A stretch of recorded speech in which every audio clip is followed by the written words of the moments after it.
Olá, queridos professores! Que satisfação em poder estar com vocês e compartilhar mais um micro treinamento da semana.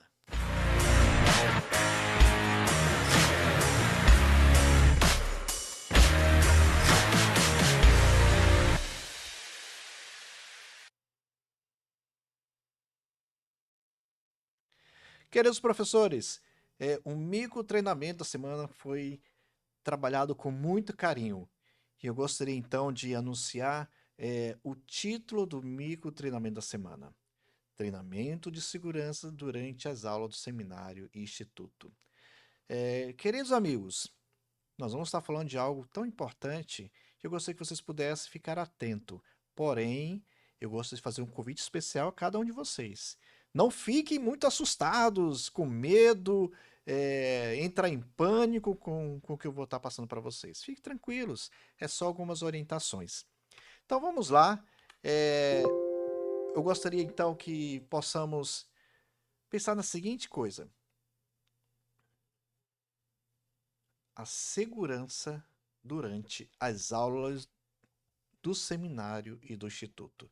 O propósito do meu treinamento de hoje é identificar e reportar todos os riscos envolvidos. Então, preste muita atenção, queridos professores, o que está acontecendo ao redor de vocês. Tá? Então, eu vou dar algumas dicas, algumas situações e que possamos entender que existem alguns tipos de emergências. Precisamos estar atento com essas situações e que podem realmente ocorrer na classe de vocês, seja na casa ou na capela. Agora, que riscos podem ocorrer em uma casa ou capela durante as aulas do seminário ou as aulas do instituto? E segue alguns tipos de emergências que podem acontecer, mas fiquem atentos, como emergências emocionais e médicas, evacuação de edifícios, incêndios, ameaças de bombas, roubo e vandalismo e envolvimento da mídia. O que acontece então se tivermos alguns problemas como estes que eu acabei de citar? Vamos então falar de cada um deles. O primeiro é emergências emocionais. Inclui tentativa de suicídio, estupro, depressão, e muitas outras coisas podem incluir. Porém, durante o incidente, o que vocês podem estar fazendo? Ouça cuidadosamente, tranquilize e avalie as necessidades. Administre os primeiros socorros quando necessário. Se a situação parecer ser de ameaça de vida, né? Ligue para um desses telefones úteis, como o Corpo de Bombeiro, 193, Polícia 190 e SAMU 192. Agora, após o incidente, o que vocês devem fazer? Contate um parente ou guardião ou um contato de emergência da pessoa. Também contate as seguintes pessoas quando apropriado ou requerido por lei. Nós temos o Corpo de Bombeiro, a polícia, os líderes do sacerdócio e também nós, coordenadores do SEI. Outro ponto que é importante é que registre essas informações sobre o incidente e qualquer ação tomada. Precisamos desse registro. Agora, quando falamos sobre emergências médicas, né, gostaria de falar sobre três coisas importantes, né, como use proteção quando uma emergência médica envolve sangue ou outros fluidos corporais. Então, tenham cuidados, né, caso ocorra uma pessoa está sangrando, né, para que você não se contamine com o sangue dessa pessoa. Outro ponto, administre os primeiros socorros ou localize aqueles treinados para ajudar. Isso é importante. Vocês nunca devem fazer algo que vocês não foram treinados. Isso não quer dizer que vocês não sejam especialistas.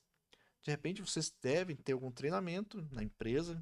Eu, por exemplo, eu recebi um treinamento na empresa que eu trabalhava e fui treinado por algumas coisas. Então, hoje, se acontecer alguma coisa de emergência, eu sei lidar com a situação, porque eu já fui treinado. Mas eu não sou um especialista, mas eu fui treinado para isso. Ligue para o Corpo de Bombeiros quando apropriado. Tá? Então, são algumas sugestões. E após o incidente, contate pais responsáveis imediatamente. Chame autoridades treinadas para a limpeza do complexo. Então, se foi algum crime que aconteceu e está com o local com sangue, né, não faça nada até que as autoridades liberem o local. Um ponto que é importante agora, outra emergência, é que pode ser necessário evacuar um edifício durante alguns incidentes, tais como um fogo, né? Um incêndio, no caso, né? Como também um vazamento de gás, ocorre muito, tem capelas que tem gás, né? E outras coisas também que podem ocorrer. Mas, como vocês estão vendo aí nessa foto, É, eu gostaria que vocês pudessem, quando isso acontecer, realmente, se for necessário fazer uma evacuação do prédio, primeiro, tranquilize os alunos e segundo, conte quantos alunos tem. Sei lá, contou um, dois, três, tem 8. Ok, então, guarde-se 8. E em seguida, pede para que eles dão as mãos um para o outro e andem em fila indiana. E devagar, não precisa correr. E vão até um local que seja de fácil acesso, de seguro. E feito isso, você chega e conta novamente. Se deu 8, beleza. Se não deu 8, tá faltando alguém.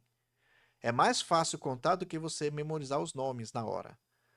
Então ajude os alunos com deficiência física ao sair do edifício, certo? Então procure de qualquer forma possível, se for um cadeirante ou qualquer pessoa que seja deficiente físico, ajude essa pessoa. Verifique as salas de aula, escritórios sanitários. Quando fala sanitários, são os banheiros, né? Áreas comuns e áreas de serviço, tá? Que possam ver se tem alguém mais lá. E após o incidente, libere os alunos só quando estiver seguro de assim fazê-lo. Não entre no edifício até que a pessoa de emergência conceda a permissão. E agora, um outro ponto importante também, quando houver incêndios, né? O que fazer durante o incidente? Acione o alarme. Todas as capelas têm alarme. Será que você já encontrou o alarme na capela? Ou se não, se você não encontrou, eu vou pedir para vocês procurarem esse alarme. Vocês precisam saber onde está esse alarme. Os dois é chame o corpo de bombeiros. Se você não for treinado para apagar o incêndio, pelo menos no início, né, chame alguém que possa ajudar. Não adianta você pegar o extintor de incêndio e tentar usar, sendo que você nunca usou. Vai só piorar.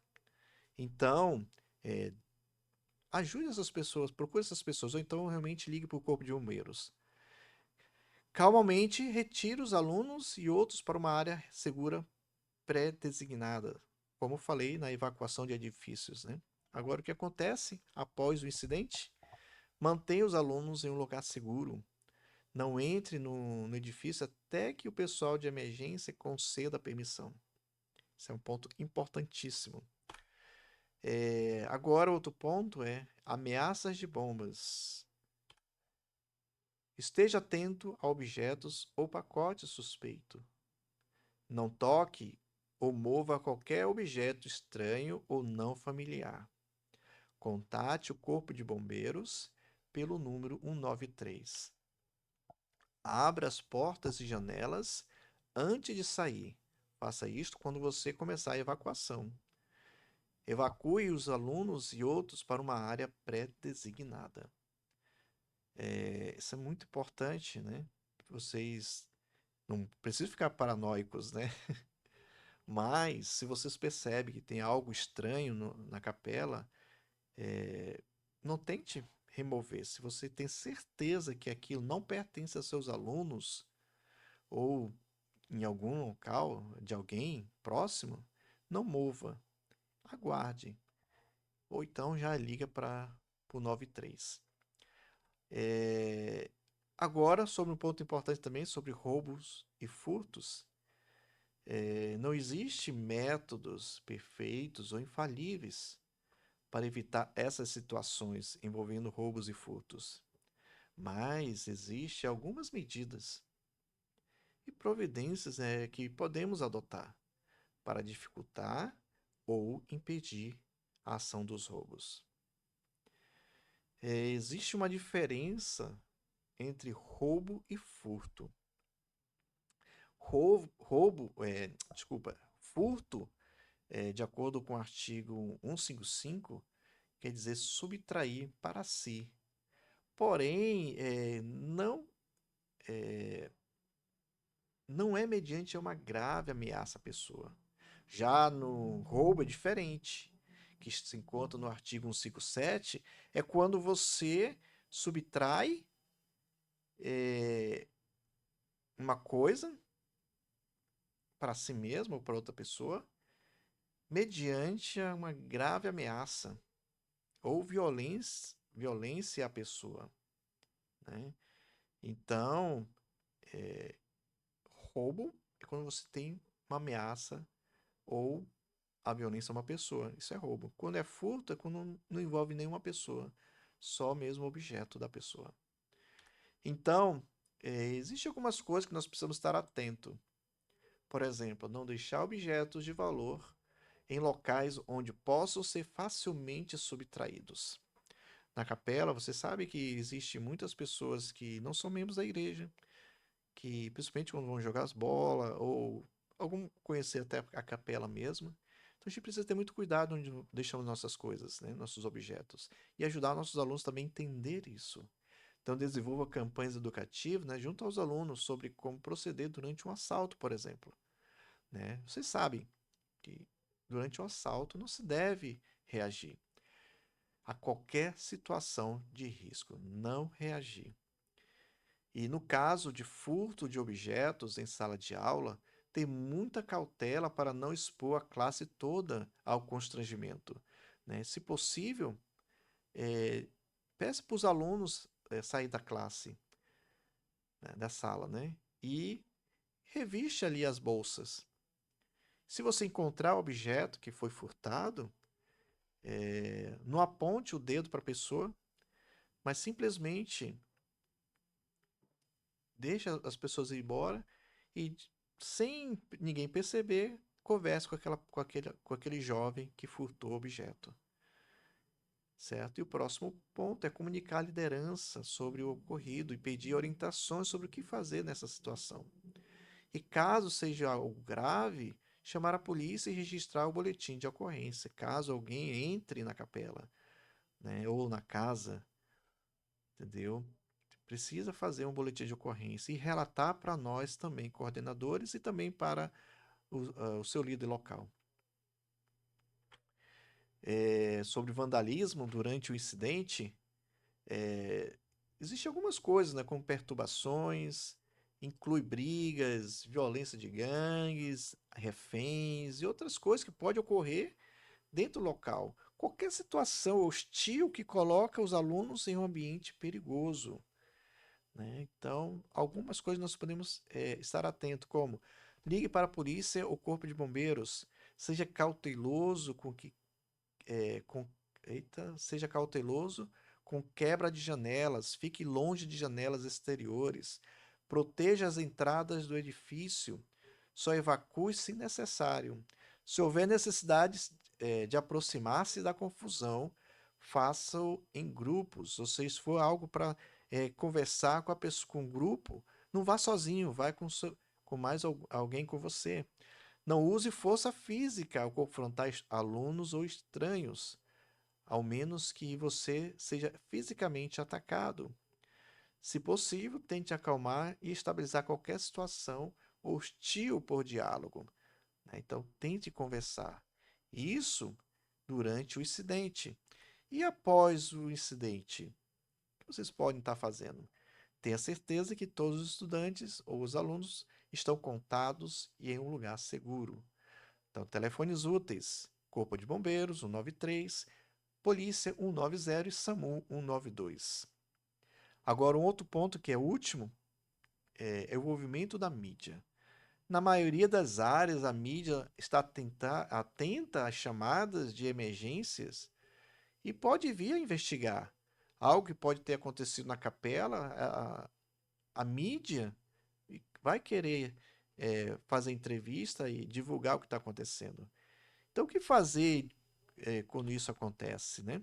Primeiro, os edifícios da igreja não são propriedades públicas. Você pode negar o acesso da mídia. Ao lidar com a mídia, se lembre de proteger os direitos de privacidade e de todas as pessoas envolvidas.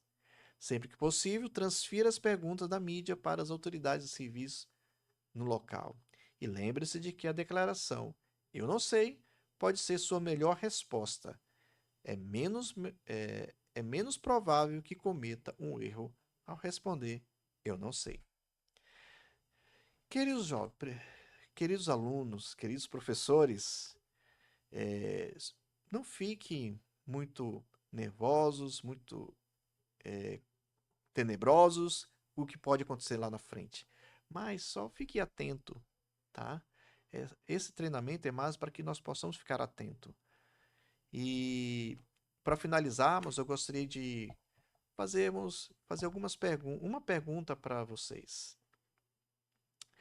Por que é tão essencial estarmos atentos às medidas de segurança em sua classe, do seminário ou do instituto? Pondere essa pergunta e escreva nos comentários do Canvas. E se você estiver no YouTube, né, escreva também os comentários no YouTube a respeito dessa pergunta. Por que é tão essencial estarmos atentos às medidas de segurança em sua classe, seminário ou instituto?